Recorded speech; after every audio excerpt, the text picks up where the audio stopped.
Agora no Bandcast, Marca Página. Você pode viajar e conhecer países sem gastar nada. Se adora um romance, você também poderá se apaixonar. Mas, se você precisa de conhecimento, é aqui que você vai encontrar. Marca Página. O Marca Página é tudo isso. Vamos falar de livros e trazer entrevistas exclusivas de escritores. Marca Página. Pega um cafezinho e vamos viver essa história. Olá, bem-vindo ao Marca Página, o nosso podcast de literatura. E hoje eu vou receber um médico e escritor, Bruno Colontoni. Ele acabou de lançar um livro, Viva a Sua Cura. E nós vamos entender o que ele está querendo dizer com Viva a Sua Cura, nesses tempos em que a gente tem falado tanto de doenças, de morte, e que alguns vírus estão assustando, né, a humanidade. Então, bem-vindo, Dr. Bruno Colontoni. Muito obrigado. Colontoni, né? Difícil esse nome, né? Pois é, eu nunca achei esse nome difícil, mas as pessoas acham. Meu, não podem falar meu sobrenome, que é o pior ainda. Bom dia, bem-vindo ao nosso programa. Então, eu vou te chamar de você, pode. Não é por desrespeito, não, é porque você é bem mais novo que eu. Eu recebi o teu livro, Viva a Sua Cura, e eu falei, gente, esse livro é super atual por conta de tudo que a gente está passando, né, falando, quando estamos vivendo aí na área de uma pandemia. Eu acho que é a pior pandemia que o mundo já viveu, né, nós tivemos a gripe espanhola, tivemos outros casos, mas na área médica é uma pandemia que os próprios médicos estão assustados, sem saber muito como tratar esse paciente, ou sabendo como tratar, mas sem ter a cura. Como que foi a ideia? Primeiro, assim, vocês ficam mesmo assustados com essa pandemia? Eu já entro na questão do livro, né? Como que vocês estão encarando essa coisa toda? Olha, eu confesso que essa segunda onda foi muito surpreendente do ponto de vista de magnitude. Em outubro, eu já previa que fim de janeiro, começo de fevereiro, a gente teria um novo lockdown. Porque, replicando o que acontecia na Europa, era pouco provável que aqui no Brasil não aumentasse. A gente estava relaxando nas medidas individualmente, as famílias, sem querer criticar a conduta de cada um, porque a gente sabe que é muito tempo de quarentena, muita carência, muito peso, mas o fato é que a conta veio.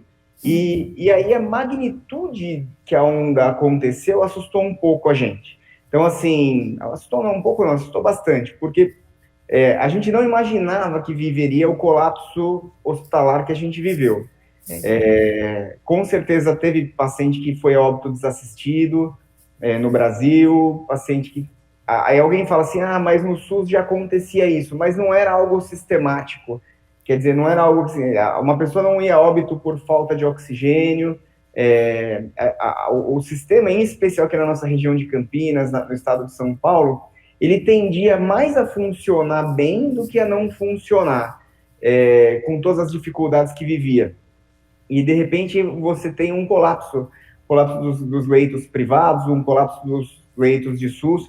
Isso assustou bastante a gente. Do ponto de vista clínico, os pacientes começaram a ter complicações um pouco mais tardias. Isso daí assustou um pouco a gente, porque a gente começou a questionar quanto tempo a gente vai precisar de isolamento de um paciente que está infectado. Será que está pouco esse tempo de isolamento, 10 a 14 dias?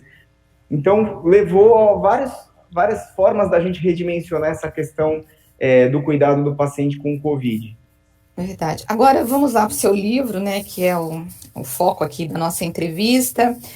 Dr. Bruno, Viva a Sua Cura, como derrotar as principais doenças da nossa era, antes mesmo delas acontecerem. Bom, é possível fazer isso?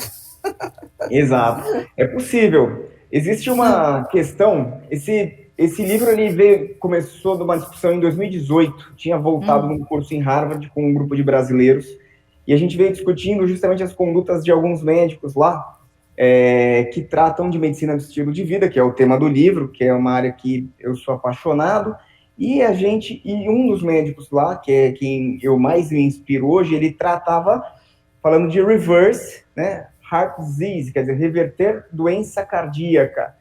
E eu olhava aqueles estudos científicos que ele mostrava, anotei todas as referências para poder chegar aqui no Brasil e estudar com mais profundidade, e me incomodava muito o fato dele falar reverter doença cardíaca. Porque eu falei, poxa vida, eu estou há 10 anos na cardiologia, ninguém nunca me falou isso, eu nunca vi estudo, não descreve isso nos livros de cardiologia. Como que funciona isso?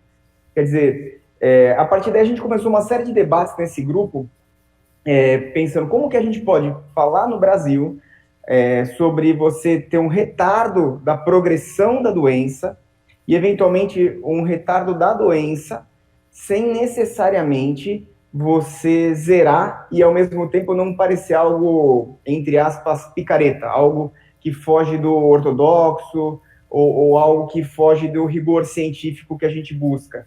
E a partir daí a gente começou a discutir, e nessa discussão eu tive um insight.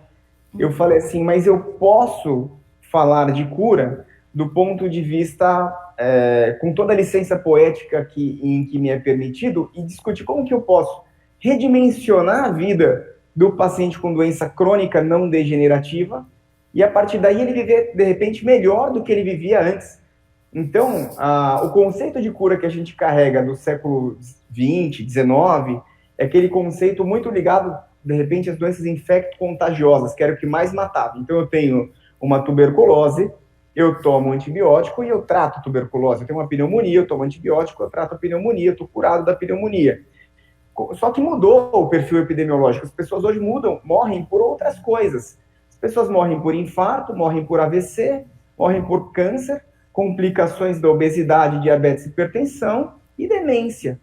Esses são os principais causas de morte, pode falar. Eu vi no seu livro que você coloca isso, que o avanço no tratamento acabou com a história da vacina, da própria ciência se desenvolvendo. Então, muitas dessas doenças que você acabou de colocar, infecto-contagiosas, elas foram superadas, né? Se bem que a gente tem a história da vacina, o povo não está vacinando, tem algumas doenças voltando. Mas, a rigor nós superamos. No entanto, o fato dessas doenças terem sido superadas, nós criamos, o ser humano ficou mais relaxado, mas a gente mudou alguns hábitos que nós não tínhamos antes, e isso trouxe novas doenças, que são essas que você está colocando. Por exemplo, a obesidade é por conta de exercício físico, estamos comendo mais. São os hábitos do ser humano que estão adoecendo ou não, ou realmente nós estamos... estão surgindo novos vírus, como a gente está vivendo agora? Como que é essa história toda? Então, do ponto de vista da progressão epidemiológica que veio para o século XXI, é muito relacionada aos hábitos. Então, uma piora da qualidade do alimento. Então, você tem hoje uma indústria do alimento que é muito focada em gordura saturada, excesso de sódio, excesso de conservantes. A indústria busca cada vez mais produtividade.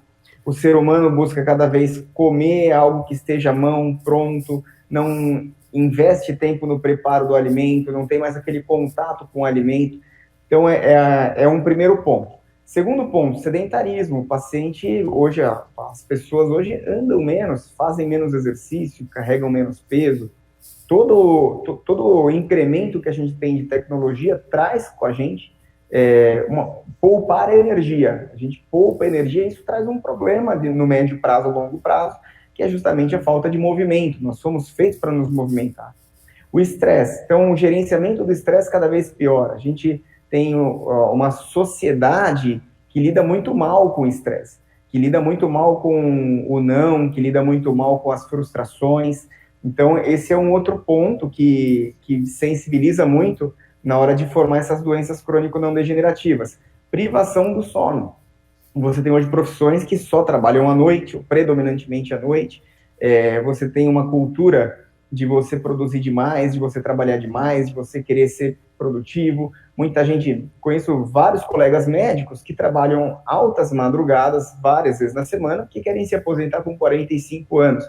Quer dizer, quer se aposentar com 45 anos e vai fazer o que depois? Vai gastar dinheiro com remédio, porque ele gastou tudo. A saúde dele, ele não se preocupou, ele se preocupou só com a questão do dinheiro. Então, você tem essas questões que são muito importantes na evolução. A questão de surgir novos vírus, isso sempre aconteceu na natureza, né? A natureza, ela tem essa questão da mutação.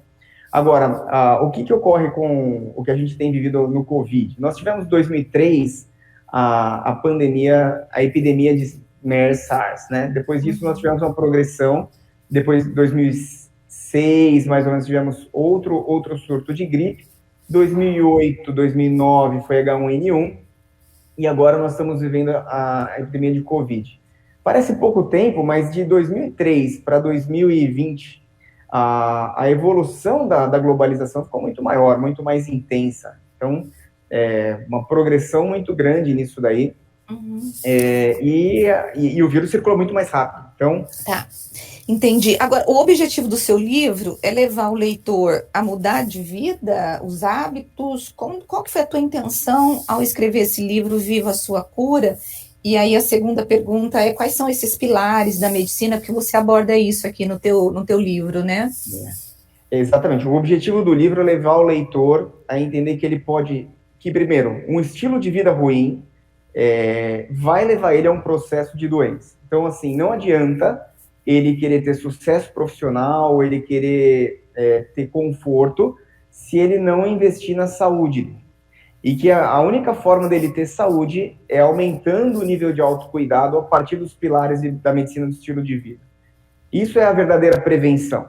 Quer dizer, eu faço check-up todo dia no consultório e eu percebo que parte dos pacientes tem uma expectativa que vem, aí eu faço o diagnóstico de uma pressão alta, eu dou um remédio de pressão alta. E aquilo fica parecendo que ao dar aquele remédio de pressão alta, eu estou fazendo prevenção. Eu não estou fazendo prevenção. Eu estou tratando uma doença, correndo atrás do prejuízo, mas eu não estou promovendo saúde. Eu consigo promover saúde na medida em que eu consigo convencer esse paciente de que ele precisa mudar o estilo de vida. E aí ele começa a fazer exercício, aí ele começa a fazer dieta, ele perde peso, ele melhora a gordura no fígado, ele melhora nível de felicidade, diminui a ansiedade, diminui sintomas de depressão, e aí ele tem uma melhora em todos os aspectos da vida dele. Isso é promover saúde e, eventualmente, ele para de tomar o remédio da pressão, porque você mexeu na raiz do problema. Então, pois é. E os pilares da medicina são esses aí, não? São esses. No livro eu trabalho 7 pilares. A medicina do estilo de vida são 6, né? Então, são gerenciamento do estresse, alimentação saudável, atividade física, sono, controle de tóxicos e relações sociais saudáveis. E eu adiciono o 7º pilar, que é o pilar da espiritualidade. Em que eu coloco, a partir de uma perspectiva completamente científica, na medida em que, em 2019, a Sociedade Brasileira de Cardiologia foi a primeira sociedade médica do mundo a soltar uma diretriz sobre a abordagem da espiritualidade no consultório a partir de dados científicos. Então, eu me senti com muita liberdade de tratar esse assunto, que a gente precisa promover espiritualidade, a gente precisa promover a confiança em algo transcendente, a gente precisa promover a convivência em comunidade a partir de uma fé comum. Isso daí tem muita evidência científica de que promove saúde. Agora, doutor, eu fico pensando, dentro desses pilares aí, alguns são complicados. Exercício físico, por exemplo, não é todo mundo que gosta. E como o senhor disse, a gente vive uma sociedade em que está tudo à mão. Uma vez eu entrevistei um endocrinologista e ele falou assim, Rose, na época dos nossos avós, eles tinham que produzir a comida, eles tinham que plantar, colher e comer. Hoje em dia, a gente vai no supermercado, compra. E aí, a gente ainda tem a bendita congelada. A televisão, quando ela foi lançada, nós tínhamos que levantar do sofá para mudar de canal. Hoje, você tem o celular. Então, a sociedade que nós vivemos é uma sociedade que ela não nos estimula ao exercício físico. E como convencer esse paciente ou essa pessoa de que precisa ter tempo para fazer exercício físico e, por exemplo, eu sou uma pessoa que eu não gosto muito, eu faço, entendeu? Mas eu não gosto, eu faço mais por conta da saúde. A minha filha é atleta, então para ela fazer exercício físico é algo maravilhoso. A gente chega na academia, agora está fechada, né? Mas eu chego na academia, parece que eu estou entrando no cemitério. Ela parece que está entrando no céu, vamos assim dizer. Então são duas visões completamente diferentes. como convencer, e eu acho que eu estou no grupo da maior parte das pessoas. Eu acho, não sei. Acho. Como convencer essa pessoa de que o exercício físico realmente é importante? Porque se puder, a gente substitui por qualquer coisa, viu, doutor? É verdade. Bom, primeiro que a gente precisa viver uma vida mais propositiva. Então, a gente precisa começar a criar o hábito nos pacientes de fazer as coisas porque elas são importantes e não necessariamente porque a gente gosta.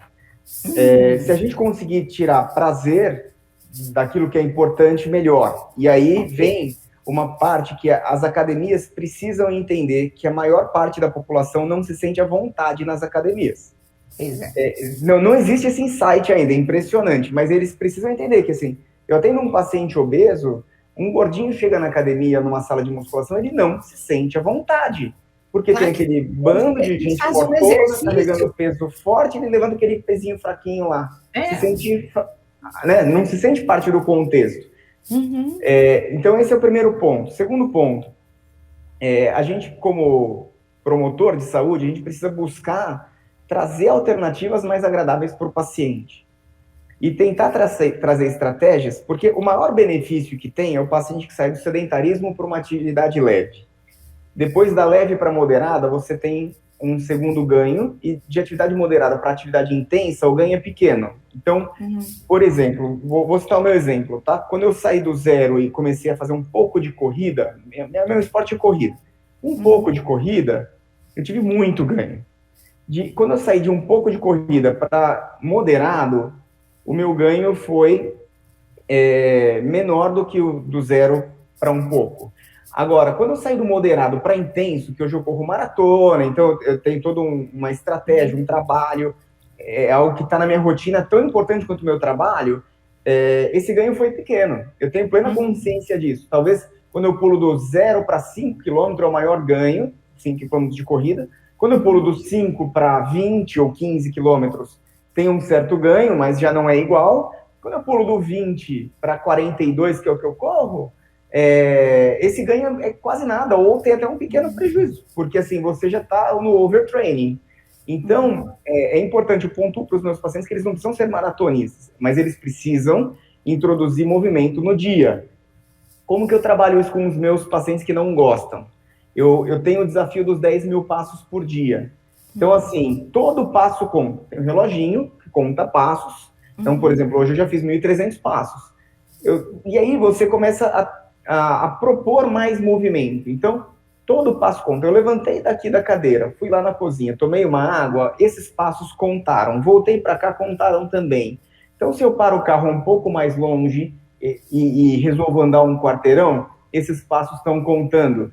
E aí eu vou no shopping, eu paro na vaga mais longe. Ou se eu estou de ônibus, eu desço um ponto antes. E aí, você entende que eu vou no supermercado, eu tento andar um pouco mais.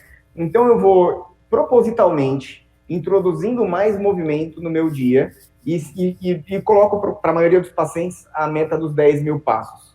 Eu tenho um programa de mudança de estilo de vida multidisciplinar. Lá nesse programa a gente faz uma avaliação postural. E ela é muito importante porque nem todo paciente pode pôr tantos passos no dia. Se o paciente tem, às vezes, alguns problemas de postura, pode machucar. Mas ele precisa, num primeiro momento, aumentar a quantidade de movimento no dia. Então, é o primeiro ganho. Ele sair do zero e aumentar essa quantidade. Se ele faz 1.000 passos por dia, se ele pular de 1.000 para 2.000, é muito ganho. Se ele faz 2, 3.000 passos, ele pular para 5, 6.000 passos, ele já tem muito ganho.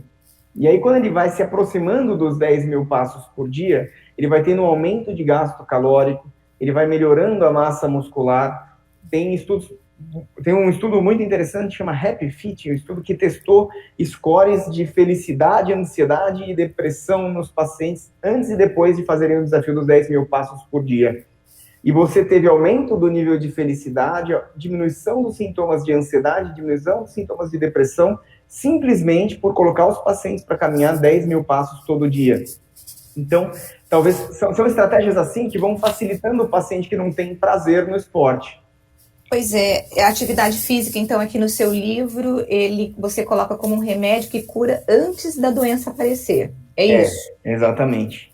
E aí, esse pilar 2, que é o manejo do estresse, eu falei, ai meu Deus, eu queria aprender controlar isso. A crise do autocuidado dos médicos. É possível manejar o estresse? Porque eu, por exemplo, sou uma workaholic, né? E eu tenho várias atividades, trabalho muito, só que talvez o que eu não me deixa tão estressada é porque todas as atividades que eu faço são atividades pelas quais eu sou apaixonada.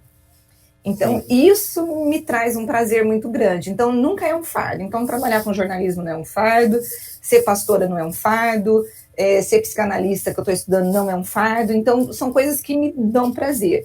Isso também ajuda, mas o estresse está mais relacionado à compulsão. Então, o capítulo da crise do autocuidado dos médicos é um exemplo de que as pessoas que cuidam também precisam saber cuidar de si e precisam ser cuidadas. Existem profissões, não são só médicos, mas profissões, por exemplo, bombeiros, recepcionistas, seguranças, jornalistas. Tem algumas profissões que são profissões de maior risco para ter o tal do burnout síndrome, né, que é a síndrome do esgotamento. Essa síndrome do esgotamento, ela desgasta demais. E de onde ela vem? Ela vem justamente dos excessos. É muito importante a gente pegar o paciente que tem esse nível de trabalho e ajudar a que ele desenvolva uma autoanálise para ele se conhecer. Então, ele entender o momento em que ele fala, opa, eu agora estou exagerando, preciso de descanso. O que eu vejo muito no consultório é que tem muito paciente que não entende quando é o momento dele substituir o trabalho por descanso. E às vezes ele quer substituir o descanso por remédio tipo antidepressivo, para ele poder continuar produzindo. Então, essa noção da dosagem, por exemplo, você descreveu que você tem várias funções. Eventualmente, se você começa a perceber o cansaço, você tem que olhar para a sua rotina de uma perspectiva mais analítica e falar assim, o que eu preciso diminuir pelo menos um pouco agora por um tempo para descansar? E aí você escolher tarefas das quais você pode descansar um pouco mais, você tirar alguns finais de semana para descansar, você melhorar a qualidade do seu sono, de repente fazer algumas atividades de relaxamento físicas, tem meditação, leitura, atividades mais prazerosas. Ter um hobby é uma prevenção muito grande de burnout síndrome, porque você vai fazer um momento de prazer, alguma coisa que você faz por alegria, por prazer e não por obrigação. Então, essas são variáveis que ajudam muito no gerenciamento do estresse.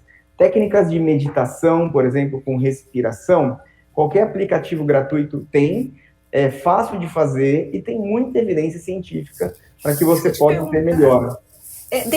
A gente já vai voltar para os outros pilares aqui da medicina, para quem está nos ouvindo comprar o livro e aprender aí como trabalhar com isso, né? Mas dentro dessa coisa da medicina preventiva, eu gosto muito da medicina chinesa. Eu não sei como que o senhor vê a medicina chinesa.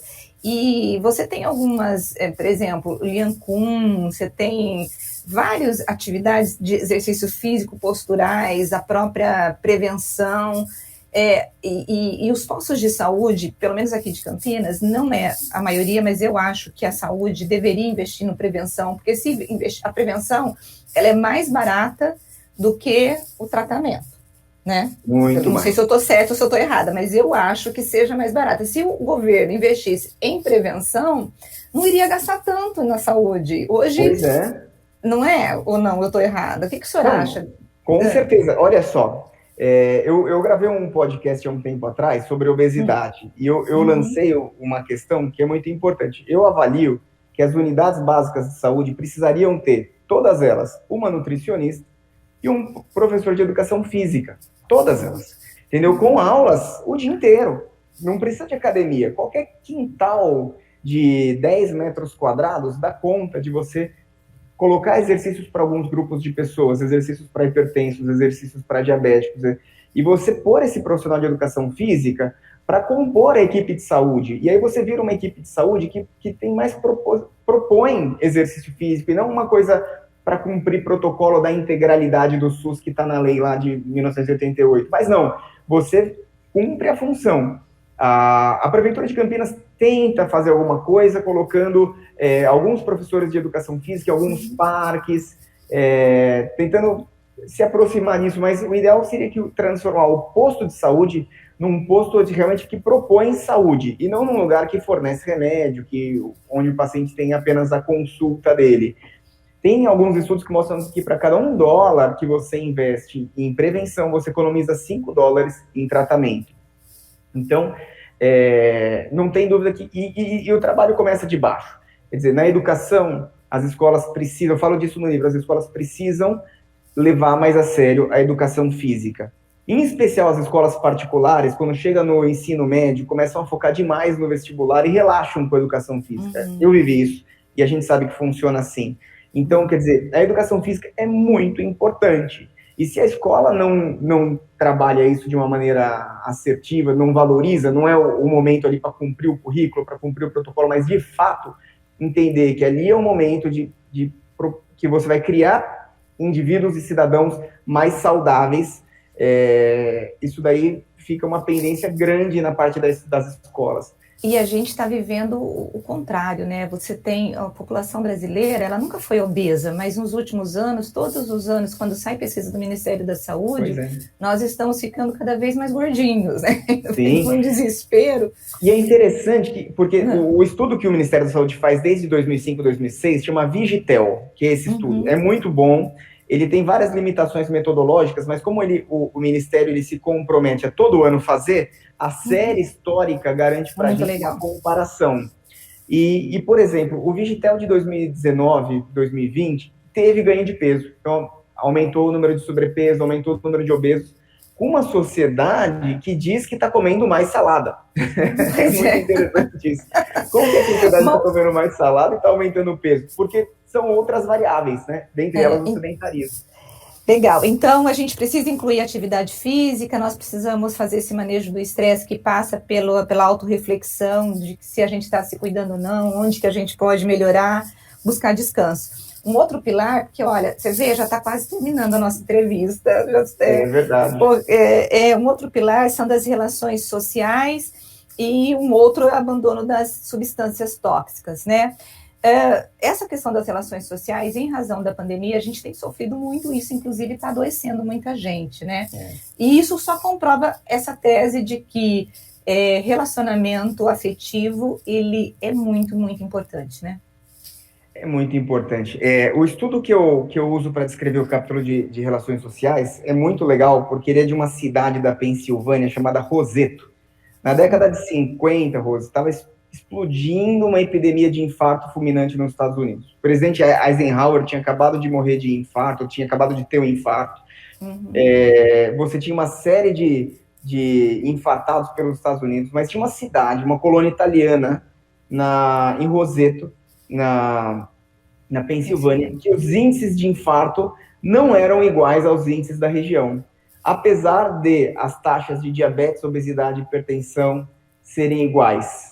E aí, quando foram estudar epidemiologicamente, o que eles atribuíram é que a forma como aquela comunidade vivia, então era uma colônia italiana, até 3 gerações morando na mesma casa, uma comunidade de vizinhos que se apoiava. Então, é muito interessante que na descrição do estudo que saiu em 1960 e qualquer coisa, eles falavam assim, em Roseto existe pobreza, mas ninguém passa necessidade porque a comunidade se ajuda.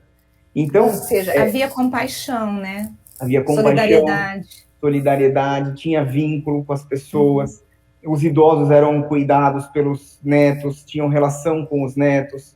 Então, é muito interessante que era muito diferente a taxa de infarto de Roseto para as cidades do lado. 50 anos depois, conforme a cultura americana foi entrando em Roseto, a taxa ficou igual. Então, mostra perdeu, né, perdeu esse vínculo. E assim, tem muito estudo falando sobre solidão e risco cardiovascular. A gente não valoriza, mas assim, a forma como a gente organiza as nossas cidades aumenta a taxa de solidão. E solidão é um risco de infarto tão grande quanto obesidade e hipertensão.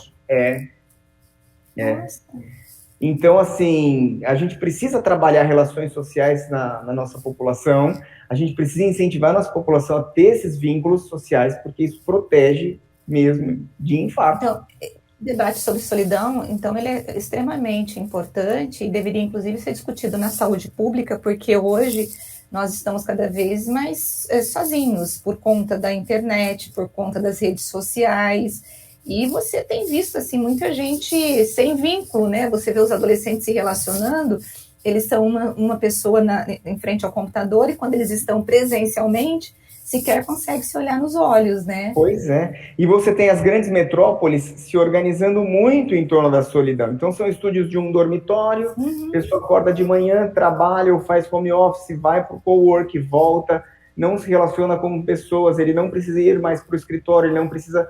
Essa questão, uma das variáveis que sempre pesou muito nas empresas, na medicina pesa muito, eu tenho certeza que na sua profissão pesa muito, é a relação interpessoal. Você ter boa relação interpessoal faz muita diferença na sua profissão, mas conforme você fica dependente só de produzir em frente ao computador e não depende de outras pessoas, é simplesmente trabalhando, você não desenvolve essa relação interpessoal, você não é encorajado a desenvolver isso. E você passa a viver para estudar, trabalhar e viver uma vida solitária. Aí você acaba não tendo essa felicidade que você coloca. Mas vamos lá, nós vamos passar do tempo. Abandono das substâncias tóxicas. É trocar a medicação por atividade física, por outras atividades que dão prazer, é isso? Então, substâncias tóxicas entenda-se desde drogas ilícitas, até drogas lícitas, até uso abusivo de medicamentos. Então, todas essas substâncias que vão alterar o seu comportamento normal, são encaradas como substâncias tóxicas. Eu conto um caso de uma paciente que ela parou de fumar e abandonou dependência química por benzodiazepínico, um remédio desses para dormir, e calmantes, a partir de atividade física. É claro que é um caso ilustrativo, mas a ideia é você trazer o paciente, encorajá-lo a abandonar essas substâncias tóxicas. Então, assim, o uso abusivo de álcool, o tabagismo,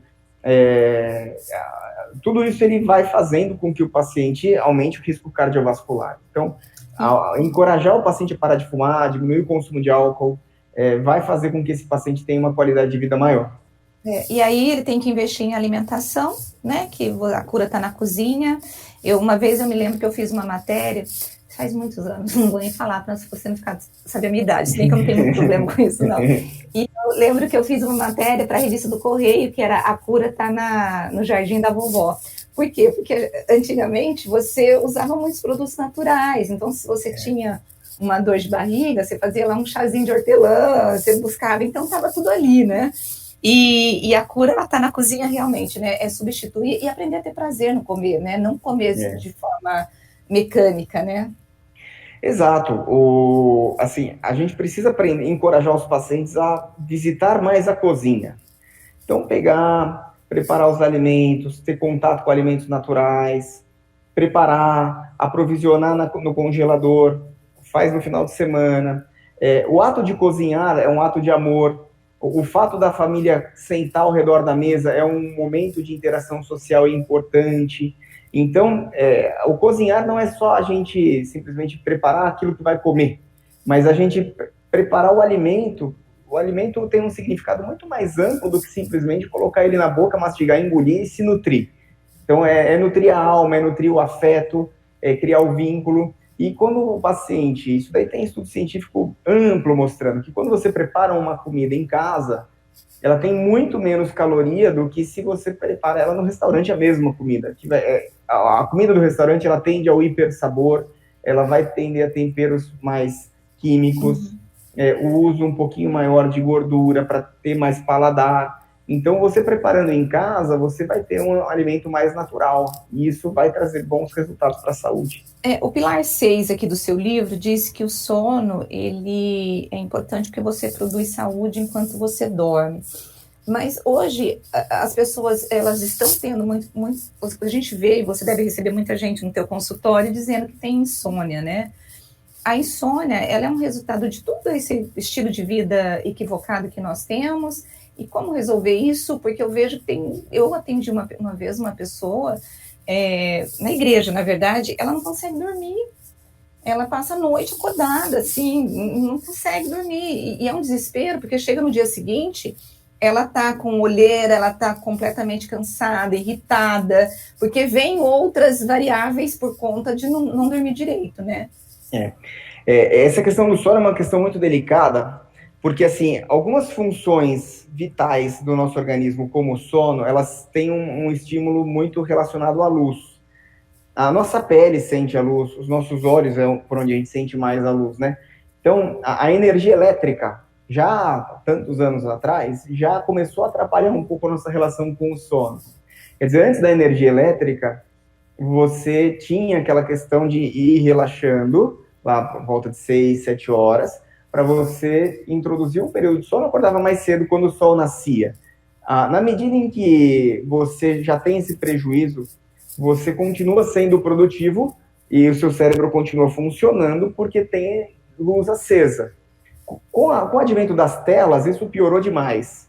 Então, começou com a televisão, computador, smartphone. Agora você tem um hiperestímulo de tudo quanto é lado. O sedentarismo piora isso, porque a atividade física relaxa. O fato de você ser encorajado a trabalhar de noite, quem não ouviu de um professor? Eu ouvi muito de professor assim, o que você faz das meia-noite às 6 da manhã? Tipo, você não vai dar conta do recado. O que você não faz da meia-noite às 6 da manhã? Eu durmo, e preciso dormir, né? Então, a gente tende a desvalorizar o período de sono, achando que vai ser muito produtivo e muito importante passar aquela noite trabalhando. E tem alguns estudos científicos que mostram, por exemplo, profissões em que atravessa as madrugadas de maneira sistemática ao longo de 10, 20, 30 anos, eventualmente você muda a arquitetura do cérebro e o paciente não consegue mais recuperar isso naturalmente.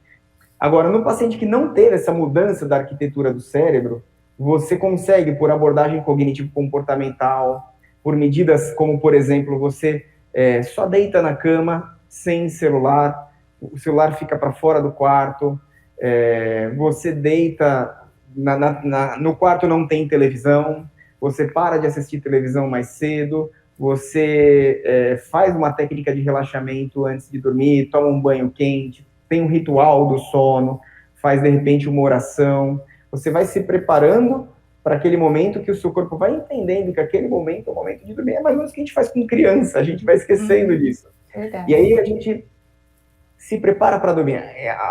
Quem trabalha com terapia cognitivo-comportamental diz que a cama da gente tem que servir para duas coisas, para dormir e para sexo, só. Não serve para você ficar deitado lendo, trabalhando, conversando, brincando. Não, aí você faz isso em outro lugar, para que seu corpo entenda que aquele lugar é um lugar de dormir, o seu quarto é um lugar para dormir. E aí, aos poucos, você vai implementando essas medidas cognitivo-comportamentais para dar algum resultado.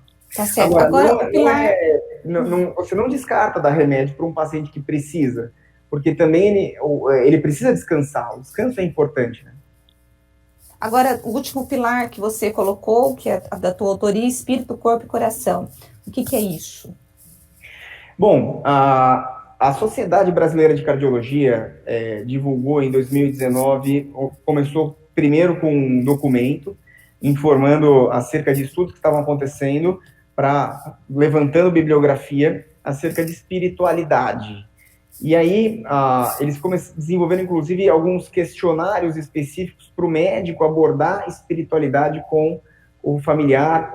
E são questionários completamente sem nenhuma placa religiosa, nem nada disso. Mas o fato é que ter uma comunidade de fé, você ter a confiança num transcendente, isso daí faz muita diferença. Você orar, você buscar algo superior, faz muita diferença na saúde do paciente, porque o paciente descansa mais, ele se põe numa posição melhor para se recuperar, diminui o nível de adrenalina, de cortisol. E em paralelo a isso, nos estudos eles mostram que a convivência nessa comunidade de fé, ela tem impacto direto. Então, por exemplo, você frequentar uma igreja tem impacto, promove saúde. Você ter pessoas com quem você pode compartilhar suas dificuldades promove saúde. E eu uso esse capítulo para contar a minha experiência, porque eu sou uma pessoa religiosa, Minha esposa é religiosa, eu sou religioso, e quando nós tivemos o nosso maior desafio da nossa vida, que foi quando o nosso filho teve um tumor cerebral, e foi um momento muito crítico, muito sério, nós somos só nós em Campinas, então assim, a minha família é de fora, a família da minha esposa é de fora, nós tivemos muito apoio da nossa comunidade religiosa, e que isso fez muita diferença para nós, fez diferença na evolução do Davi, fez diferença no nosso conforto, na forma como a gente encarou a situação. Então, a ideia não é fazer proselitismo de religião, mas promover espiritualidade, entendendo que isso faz muita diferença na sua vida. E faz muita diferença com comprovação científica. Então, não é uma opinião. É, na verdade, uma base de uma diretriz de uma sociedade médica brasileira. Agora, doutor, onde que as pessoas conseguem esse livro aqui? Esse livro consegue, se puser na internet, no Google, sai várias livrarias, na Amazon tem. Quando tiver os shoppings abertos nas livrarias do shopping, teremos também. Eu tenho alguns exemplares físicos na minha clínica aqui em Campinas, para alguns pacientes que estão ansiosos, não querem esperar o correio entregar, mas, no geral, na Amazon ou nas livrarias virtuais, e depois, quando abrirem nas livrarias físicas, os livros estarão à disposição. Então, gente, olha só, uma dica aí para você, eu acho que seria bom a gente repensar nosso estilo de vida. Viva a sua cura com o Dr. Bruno Colontoni. Eu quero agradecer, olha, eu falei para você que seriam 30 minutos, mas você viu que passa rápido, né? Passa rápido. Muito obrigada pela tua disposição em trazer essa aula mesmo para a gente, e eu acho que isso aqui é promover a saúde, né? Então, o teu livro, ele promove saúde. E, assim, eu já dei uma olhada que eu falei, nossa, preciso mudar isso, mudar aquilo outro. Mas eu vou tentar mudar, e daqui a um tempo a gente volta a conversar para dizer, olha, isso deu resultado. Mas muito obrigada, viu, doutor Bruno? Obrigado, Rose. Obrigado, pessoal. E conte sempre comigo. Vamos aí. Gente, obrigada a você que está conosco. Eu espero que você tenha gostado da entrevista. E na próxima semana a gente volta novamente para poder falar com um escritor, falar de um livro bem bacana e que vai te ajudar. Um abraço. Tchau, tchau.